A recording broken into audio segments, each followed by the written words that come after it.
आपला जो गणेशोत्सव आहे ना, हा कायम याला सर्वसमावेशक म्हणलेले आणि यातला सगळ्यात महत्वाचा घटक आहे तो म्हणजे तृतीयपंथी. तृतीयपंथी म्हणजे ज्याला समाजाने वेगवेगळे नावं दिले, छक्का, हिजडा, अशा हिनवलेल्या नावांनी बऱ्याच या समाजाला लोकांनी कायम आहे ना एक अस्पृश्यतेचं किंवा डावलण्याचं काम केले. आपल्या गणपती बाप्पाने, या गणपती बाप्पाच्या कार्यकर्त्यांनी किंवा या उत्सवाने या घटकाला देखील सामावून घेतलेले. याचं उत्तम उदाहरण म्हणजे मागच्याच वर्षी आपल्या या विसर्जन मिरवणुकीत शिखंडी ढोल ताशा पथक एक नवीन ऍड झालं. यांचा 40-45 जणांचा हा जो काही ग्रुप आहे हा संपूर्ण तृतीयपंथी आहे ते, आणि हे बाप्पाची सेवा करायला मिळते म्हणून या उत्सवात सगळे एकत्र येतात आणि सामील होतात. तृतीयपंथी हा काय वेगळा असा खूप वेगळा असा घटक नाहीये. तृतीयपंथ्यांना आपल्या धर्मशास्त्रानुसार उपदेवतेची पदवी आहे किंवा त्यांना पूजतात उपदेवता म्हणून. स्वतः स्वामी समर्थांचा एक अवतार हा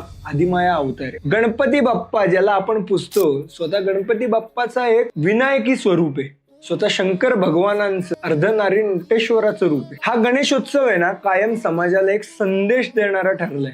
शिखंडी ढोल ताशा पथक असू दे किंवा वीर हनुमान मित्रमंडळाने एकदा लक्ष्मी रोडला या तृतीय पंथ्यांवर केलेला एक रथ असू दे, या गणेशोत्सवाने एक संदेश दिलेला आहे की ही लोक काय वेगळी नाहीयेत, तुमच्या आमच्या सारखीच माणसं आहेत.